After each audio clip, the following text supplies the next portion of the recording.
Hey guys, what's going on? 2ruffles here, and today we're going to be doing another reaction video of Death Battle.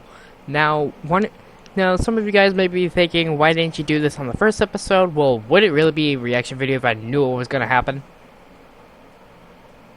Yeah, I thought so. So, for today's Death Battle reaction is Ratchet and Clank versus Jak and Daxter. And I've heard a little bit of Ratchet and Clank and Jak and Daxter and some of their gameplay. But I guess we're going to be learning the full extent of their abilities and whatnot, and I'm really excited for this Death Battle. Alright, let's get right to it. This episode of Death Battle is brought to you by Angry Video Game Nerd 2 Assimilation. Buy it! Right now! We made it! Cool. Yes, I'm literally eating ice cream. Screw attack.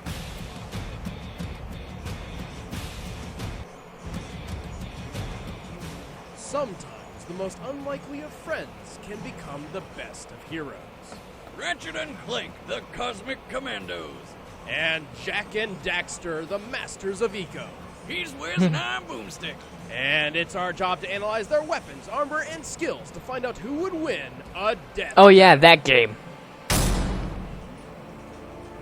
It was a time of chaos. The unstoppable Kragmite Empire wreaked havoc across the galaxy, until a race of unlikely heroes fought back.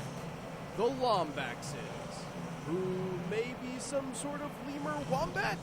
Well, whatever they are, they're pretty good at kicking the shit out of Kragmites, and ended up stopping the Empire by banishing them to another dimension. Well, all except one, and boy would that come back to bite him in the ass. Raised as one of their own, the last Kragmite betrayed his foster Lombaxes, raised an army of fish people, and in some sense of cruel ironic justice, banished the entire Lombax race to their own dimension as well. And just as ironically, missed one who would prove to be his greatest adversary. This lone Lombax's name was Ratchet, and he spent most of his days stranded on a random planet digging around with mechanical stuff and dreaming of one day exploring the galaxy. So this alien kitty cat thing scrounged up all the scraps he could find, used his natural gift with machines, and built a spaceship so incredible it would finally take him off this boring planet once and for... That's unfortunate. Without an onboard robot ignition system, this hunk of junk would never fly. And with Ratchet's luck, it's not like one was just gonna drop out of the sky or anything. You were saying, Boomstick? I'll be damned. This was the SentryBot serial number XJ0461. Well, that's hard to say in conversation, and he makes a clanky sound when he falls over, so... Maybe I'll just call you Clank. Clank had just been assembled maybe half an hour earlier and was already running for his life. Yeah, see, he came from a robot killing machine making factory, but when the factory malfunctioned and made this little guy, it decided to scrap him for parts. So naturally, he got the hell out of there, ended up with Ratchet, and together they became the greatest hero duo in the galaxy. While they started out as an unlikely pair, they've picked up all sorts Little of lag. experience along the way. Ratchet has been trained as a commando and is proficient in martial arts, heavy weaponry, survival skills, stealth. Ballroom dancing and origami. And despite his diminutive size, Clank is an asset in combat as well. When paired with Ratchet, he can act as a personal helicopter or even a jetpack. Also, turns out Clank wasn't a mistake after all.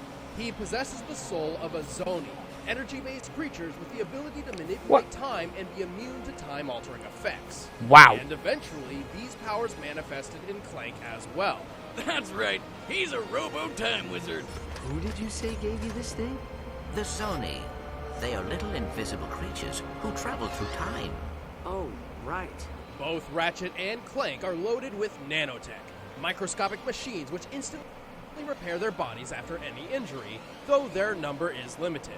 But Ratchet and Clank's true strength lies up their arsenal. Ratchet's packing your usual Solana-style weaponry, from his trusty Omni Wrench to rocket launchers. But the real beauty lies in all his wacky weapons, like the Vortex Cannon, which sucks up tiny enemies and blasts them back out like little flaming meteors. The mini-turret glove can deploy dozens of auto-targeting machine guns, which can destroy tanks. And of course, there's also a disco ball, which forces foes to helplessly dance before them. You've got to be kidding me. Ratchet's gadgetry also includes That's energy pretty. shields, That's smart tactic, predator though. claws, and a variety of drones to assist him in battle. He's even picked up a gun that turns enemies into tiny, adorable sheep. But hang on, we can't forget my all-time favorite, the Rhino 5. Part minigun, part rocket launcher, this beauty unleashes a glorious river of death in whatever direction she's facing. All set to Tchaikovsky's 1812 Overture. I'm honestly surprised you know how to say his name. Oh yeah, the dude played my favorite musical instrument. What, the piano? No. Cannons. Oh. Anyway, in their adventures, Ratchet and Clank have done some pretty impressive things. They were skilled enough to win numerous gladiator battles, strong enough to stop the blow of a ward rock with nothing but an Omni Wrench, fast enough to dodge close-range laser fire, tough enough to survive an explosive shipwreck, and even the vacuum of space. However, their ability to survive deadly blows is entirely dependent on their supply of nanotech. If they run out of microbots, the next blow is sure to be fatal. But Ratchet and Clank's greatest strength doesn't come from any outlandish weapon or body-rebuilding nanomachine. Rather, it is their unbreakable bond of friendship and teamwork. Oh, God, that was so friggin' lame. Robots are not so easily fooled. Ah, what's that? What? Wow. Sorry. It really is a little laggy. Okay. I guess it's gonna be cut down to 3 parts when I had to edit out the video. Okay. Long before the world bred life, it was filled Moving with on to Jack and Daxter. Left behind by godlike beings called the Precursors, Eco came in 6 different types, each possessing a different power. But what became of the Precursors? How did they harness the power of Eco? The answers, they say, lie in the destiny of the mischievous teenage boy named Jack. Jack was born into royalty as the son of King Dumbass. Dumbass, ruler of Haven City. But Jack lost his future as heir to the throne when some douche named Baron Praxis overthrew his dad. The former king was separated from his son and banished to the wastelands, leaving Jack to grow up a wandering orphan. Until he was taken in and raised by Samos, the elder of Sandover Village. Here, he met his best friend-to-be, Daxter. Oh, I don't know why he would ever want to be friends with a guy that never shuts up. The Sage yaps on about the precursors that built this place all the time. Where did they go? Why did they build this crap? Before long, Jack and Daxter became inseparable and did just about all their teenage tomfoolery together. Like stealing a speedboat to explore the forbidden Misty Island. Yeah, turns out it was forbidden for a pretty damn good reason.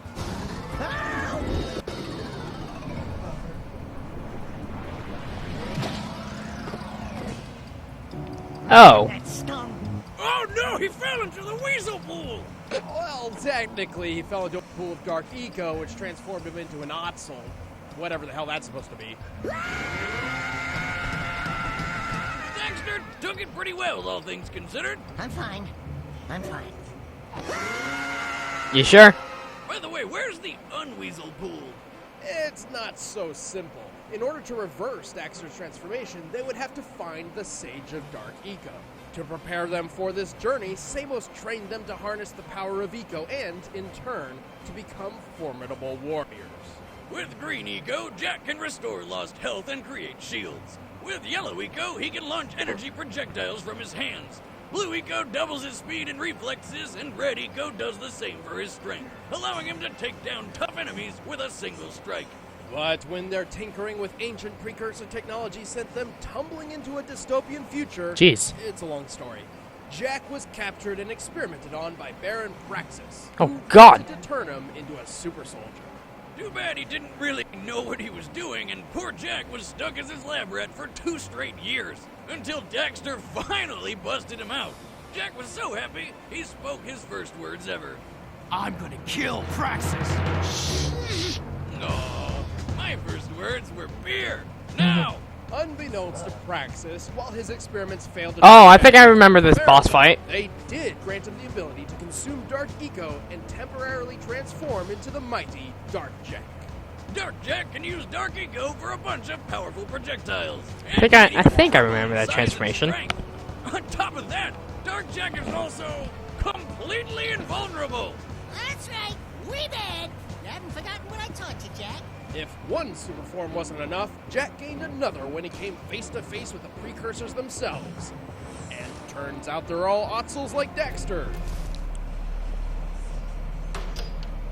Oh my god. Exactly. The ability to consume light eco in order to counterbalance the darkness within. Never guess what they called it. Give up, it's Light Jack.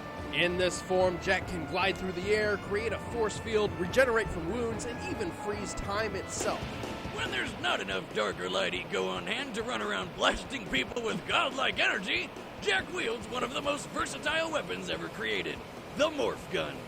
Powered by different types of eco, it can work like a shotgun, grenade launcher, or minigun. It can fire ricocheting laser shots, homing needles, and even friggin' lightning.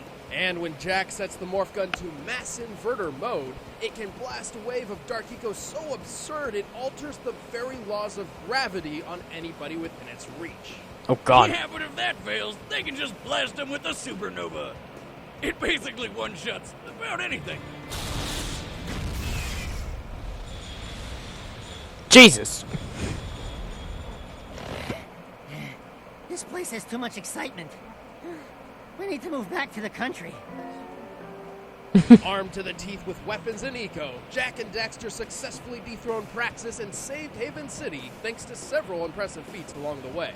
Like getting up no problem after being crushed in a cave-in, or tearing through solid metal doors like wet paper. Daxter helps when he can, usually by steering missiles into people, but most of the heavy lifting is done by Jack. Like the one time he did this.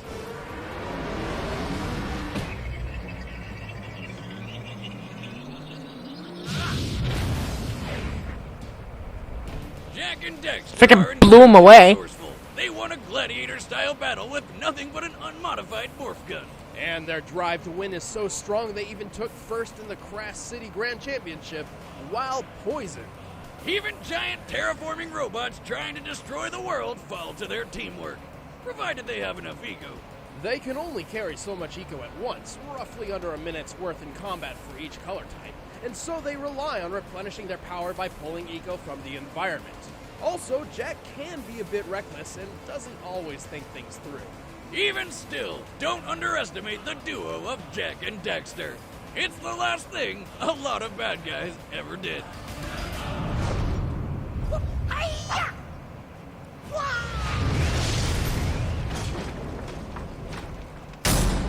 He's just like, really? All right, the combatants are set. Let's end this debate once and for all. But first, remember that game we told you about last time? You can buy it now. Sorry about that. I tried to pause the video, but it just wouldn't work. Okay. On an adventure through 22 levels full of new weapons, enemies, and power-ups, with unlockable armor upgrades, epic bosses, and of course all the foul-mouthed carnage old-school platforming action you could want. Angry Video Game Nerd 2 Assimilation is available right now on Steam for PC, Mac, and Linux. So what are you waiting for? Go pick it up. But right now, it's time for a death battle! Yeah, I'm totally, like, room sick. Ah, screw you, lag. I can't even tell if that's right.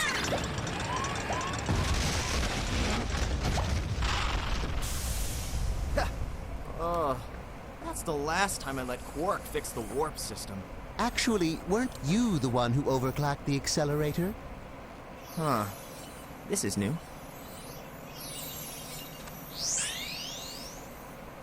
Hey, do you have any idea what Let's retry this again. you've done? Yeah, hey, guys, welcome to our home. Make yourself comfortable on the couch, if you can find what's left of it. Nah, this isn't so bad. I can fix that. I'm very sorry for your loss, Mr. Weasel. Weasel? Well, looks like it's us who needs to fix you.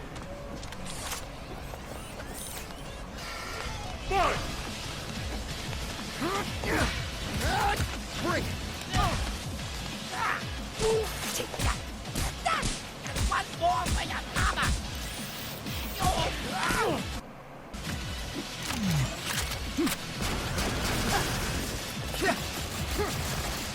Get him, Jack. Honestly, I don't know who's gonna win. They all seem pretty powerful. Get a load of this. He's a new version of a freaking vacuum cleaner. Hey,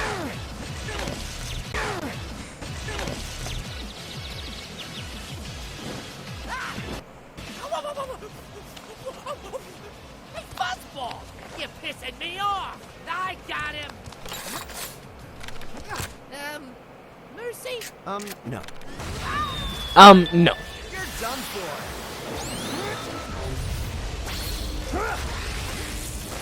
They all seem pretty even. Keep up.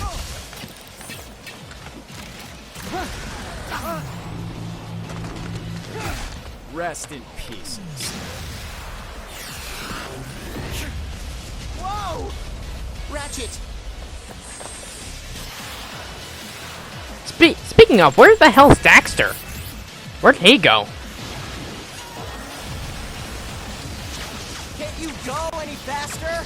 I wasn't designed for this. Let's try this!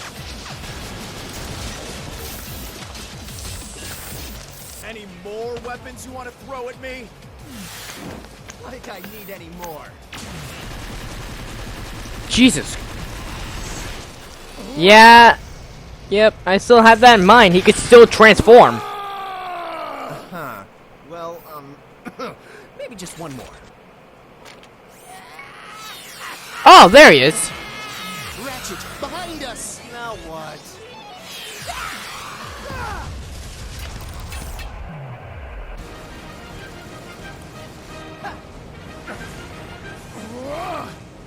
Get him, Jack!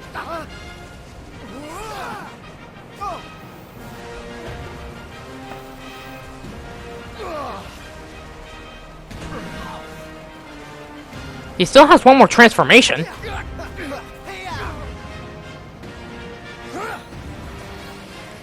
Yep, that's it. Now I think this is when Ratchet and Clank probably die. Yeah, oh yeah, right, Clank.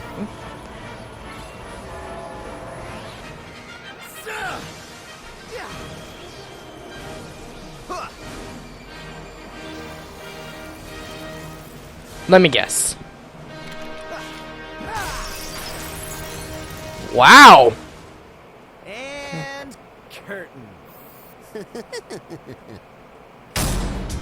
Wow. Oh, not the weasel guy. Jack and Daxter were formidable fighters, especially when they had enough eco on hand. But Ratchet and Clank's better teamwork, superior defenses, and overwhelming arsenal trumped them in the end. While they both had ways to patch themselves up, Ratchet's nanotech was way more reliable and plentiful than Jack's green eco. And Ratchet's shields and incapacitative weaponry were more than enough to put a stop to Jack's more offensive eco. Haha, take that, nature! While Jack and Daxter's morph gun was one of the most versatile weapons we've ever seen, it absolutely pales in comparison to the sheer size and power of Ratchet and Clank's arsenal. Jack's best shot was his dark form. But like everything Jack and Daxter had, it didn't take long to run out of juice. Well, Ratchet and Clank had more than enough gadgets and weaponry to keep up the fight. Plus, Clank is an infinitely more capable sidekick than Daxter, especially his time manipulation and immunity powers. It was game overture for Jack and Daxter. The winners are Ratchet and Clank. Pretty good. Next time on Death Battle.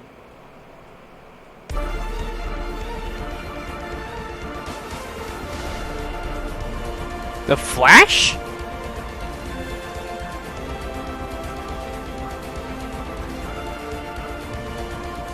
Yeah. But against who?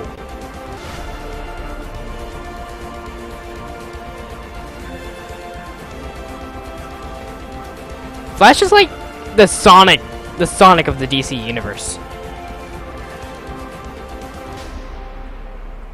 The Flash. Hey everybody, I'm Chad, I play Boomstick. I'm Ben, I play Wiz, and thank you so much for watching Ratchet and Clank versus Jack and Daxter. And remember, you can watch the next episode early by signing up for a sponsorship if you don't have one already. You can click the link below, and there's even a 30-day free trial. Nice, and then you'll get to see Flash versus... You can find out by racing on over to our social media, at Screw Attack on Twitter, official SA on Facebook. Thank you guys so much for watching the video. Like, subscribe. Wow, that was... I'll be honest, that was completely unexpected. I did not expect that, but after Jack used that time thingy, I realized that Clank could still move perfectly.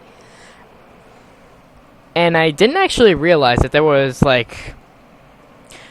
I probably wasn't paying attention, but I didn't know that they could actually freeze them to death, which is kind of surprising. But, hey, whatever works. Honestly, with Jax's forms, there would probably be a chance of Ratchet and Clank actually dying. I even thought that the type move, I honestly thought that would be the end of them. But after I realized that that it didn't affect Clank. Yep. Well, that was a good fight. That was a really good fight. So guys, if you like this commentary and new to the channel, click that like and the subscribe button. If you want to see more Death Battle, be sure to check out Screw Attack's channel in the description below, and check out all their other previous Death Battles if you haven't. Anyway guys, I hope you guys have enjoyed watching, and I will see you all later.